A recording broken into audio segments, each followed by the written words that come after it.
2014 June 2 ఇది మన తెలంగాణ చరిత్రకు అతి గొప్ప దినం.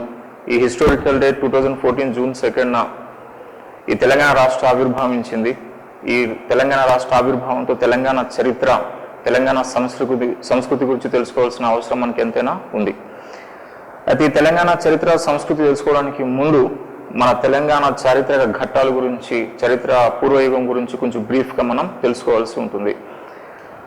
అయితే ఇప్పుడు మనం తెలంగాణ రాష్ట్రం ఏర్పడిన తర్వాత తెలంగాణ ప్రభుత్వం అనేక నోటిఫికేషన్లు ఒకదాని తర్వాత ఒకటి జారీ చేస్తూ ఉంది. ఇప్పటికీ మనకు అనేక రకాల పరీక్షలకు సంబంధించిన నోటిఫికేషన్ విడుదలయ్యాయి. రాబోయే కాలంలో ఈ గ్రూప్స్కి సంబంధించినటువంటి గ్రూప్ 1, గ్రూప్ 2, గ్రూప్ 3 ఇంకేతర పోటీ పరీక్షల నోటిఫికేషన్లు కూడా జారీ కాబోతున్నాయి. దీనికి సంబంధించి క్లియర్ కట్ నోటిఫికేషన్ అనేది మన టీఎస్పీఎస్సీ ప్రకటించేసింది. సో గతంలో ఉన్నటువంటి సిలబస్కి చాలా వరకు మార్పులు జరిగాయి. ప్రధానంగా మనకి తెలంగాణ చరిత్ర, సంస్కృతి, తెలంగాణ ఉద్యమం, తెలంగాణ భూగోళ శాస్త్రం, తెలంగాణ ఆర్థిక వ్యవస్థ ఈ అంశాలపైన ఎక్కువగా ప్రాధాన్యత ఇచ్చింది. ఇప్పుడు ఎవరైతే ఈ తెలంగాణ చరిత్ర, సంస్కృతి, ఉద్యమం, భూగోళ శాస్త్రం అండ్ ఆర్థిక వ్యవస్థలో పట్టు సాధిస్తారో వాళ్ళకి తప్పనిసరిగా గ్రూప్ 2 సర్వీస్, గ్రూప్ 1 సర్వీస్ లేదా గ్రూప్ 3 సర్వీస్ లేదా ఎస్ఐ వచ్చి తీరుతుంది. కాబట్టి అయితే మనం ఇప్పుడు తెలంగాణ యొక్క సిలబస్ తెలుసుకోవడానికి ముందు ప్రధానంగా మనం ఈ తెలుగు వారి యొక్క చరిత్ర, తెలుగుని పరిపాలన చేసిన వంశాల గురించి మనం తెలుసుకోవాలి. అయితే మన ఉమ్మడి ఆంధ్రప్రదేశ్ అంటే ఆంధ్ర అండ్ తెలంగాణ ఈ రెండు ప్రాంతాలని ముందుగా ఎవరెవరు పరిపాలన చేశారు, దీన్ని క్రొనాలజీ అని చెప్పేసి అంటాం. ఈ క్రొనాలజీ గురించి ఫస్ట్గా మనం తెలుసుకోవాలి. అయితే మన చరిత్ర పూర్వయుగం, చరిత్ర యుగం అని చెప్పి రెండు ఉంటాయి మనకి. లిపి లేని కాలాన్ని మనం చరిత్ర పూర్వయుగం అంటాం. లిపి ఉండి దాన్ని అర్థం చేసుకునే కాలాన్ని చారిత్రక యుగం అని చెప్పేసి అంటాం.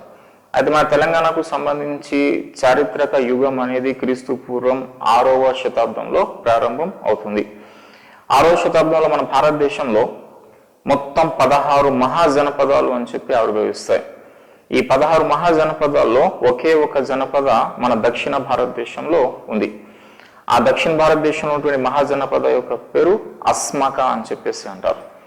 ఈ అస్మక యొక్క రాజధాని బోధన్ లేదా పోతానా అని చెప్పేసి అంటాం. ఇది మన యొక్క తెలంగాణ ప్రాంతంలోనే ఉండేది. అంటే దక్షిణ భారతదేశాన్ని శాసించినటువంటి మహాజనపద అస్మక. ఆ అస్మక రాజధాని అనేది బోధన్. ఆ బోధన్ అనేది తెలంగాణలో ఉంది. అయితే 1956లో ఈ ఆంధ్ర తెలంగాణ రెండు విలీనమైన తర్వాత వలస పాలకులు మన తెలంగాణ చరిత్రని పూర్తిగా అణిచివేశారు. తెలంగాణకు ఒక ప్రాముఖ్యత లేని ప్రాంతంగా మార్చేశారు. కానీ నిజానికి చూస్తే మొత్తం దక్షిణ భారతదేశాన్ని ఫస్ట్ నుంచి శాసించింది ఎవరు అంటే తెలంగాణ ప్రాంతం ద్వారా శాసించారు.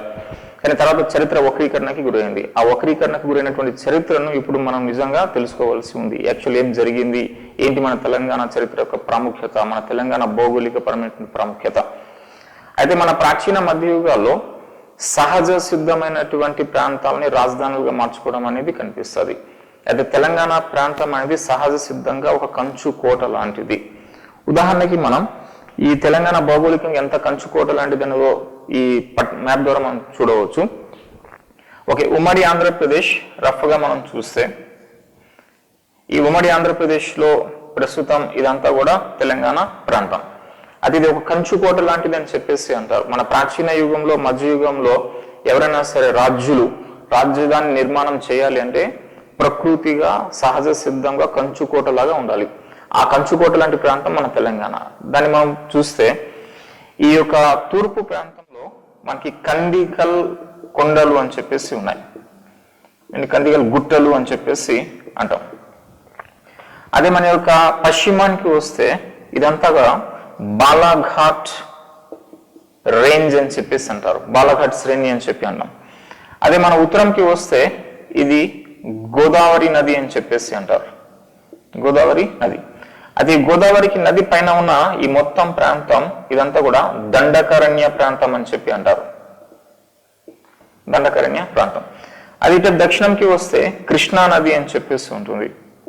ఇక ఈ కృష్ణానది దక్షిణంకి వస్తే ఇదంతా కూడా నల్లమలై కొండలు అని చెప్పేసి వస్తాయి.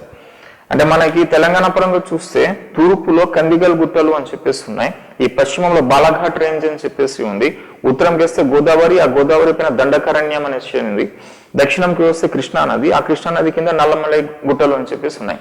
అంటే ఈ మధ్యలో ఈ తెలంగాణ ప్రాంతం ఉంది.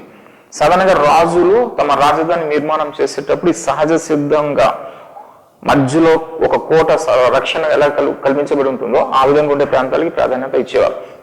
ఇది మొత్తం అంతా కూడా తెలంగాణ ఒక్కటి అనుకూలంగా అప్పుడు ఉంది. సో ఆ విధంగా ఈ ప్రాంతం బోధాన్ అని చెప్పేసి అంటారు. ఈ బోధనే అప్పుడు క్రీస్తు పూర్వం 6వ శతాబ్దంలో ఆవిర్భవించిన 16 మహాజనపదాల్లో ఒక జనపద అస్మాక. ఆ అస్మాక యొక్క రాజధాని ఈ బోధన్. అంటే మొత్తం దక్షిణ భారతదేశాన్ని మొదటిగా పరిపాలన చేసిన వాళ్ళు అస్మాక వాళ్ళు. ఆ అస్మాక పరిపాలన జరిగింది మన తెలంగాణలో ఉన్నటువంటి బోధన్ ప్రాంతం నుంచి.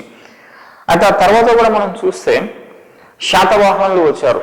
ఈ శాతవాహనుల యొక్క పరిపాలన ఫస్ట్ స్టార్ట్ అయింది ఇక్కడ కోటి లింగాల ప్రాంతం నుంచి. అంటే ఈ ప్రకృతి పరంగా భౌగోళిక పరంగా సహజ సిద్ధమైనటువంటి ప్లేస్ తెలంగాణ. ఆ తెలంగాణ లోపల కోటి లింగాల నుంచి మన మొట్టమొదటి రాజవంశం శాతవాహన పరిపాలన ప్రారంభమైంది. ఇక శాతవాహనుల తర్వాత మనకు ఉమ్మడి ఆంధ్రప్రదేశ్ ని పరిపాలన చేసింది కాకతీయులు. ఈ కాకతీయుల పరిపాలన కూడా వరంగల్ నుంచి జరిగింది. అంటే ఈ ప్రకృతి పరంగా సహజ సిద్ధంగా ఉన్న లోపల ప్లేస్ నుంచే జరిగింది. ఆ తర్వాత మన ఆంధ్రప్రదేశ్ ని ఏకం చేసి పరిపాలన చేసిన వాళ్ళు కుతుబ్ షాహీస్ అని చెప్పి ఉన్నారు. ఆ కుతుబ్ షాహీస్ పరిపాలన కూడా ఈ ప్రాంతం లోపల గోల్కొండ నుంచే జరిగింది. అంటే ఆంధ్ర తెలంగాణ రెండు ఉమ్మడిగా పరిపాలన జరిగినప్పుడు ఆ పరిపాలన అనేది తెలంగాణ ప్రాంతం నుంచి జరిగింది తప్ప ఆంధ్ర ప్రాంతం నుంచి జరగలేదు.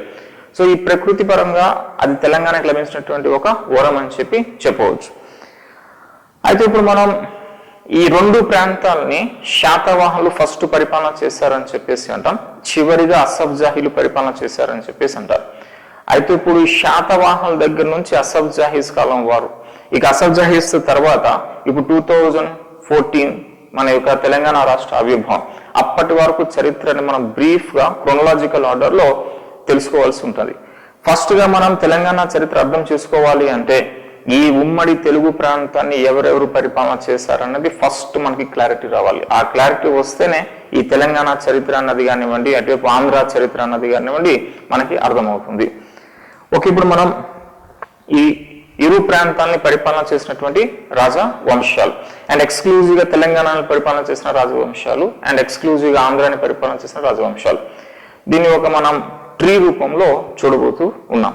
ఇది ఫస్ట్ గా తెలంగాణ చరిత్ర అర్థం చేసుకునే వాళ్ళు తప్పనిసరిగా గుర్తుపెట్టవలసిన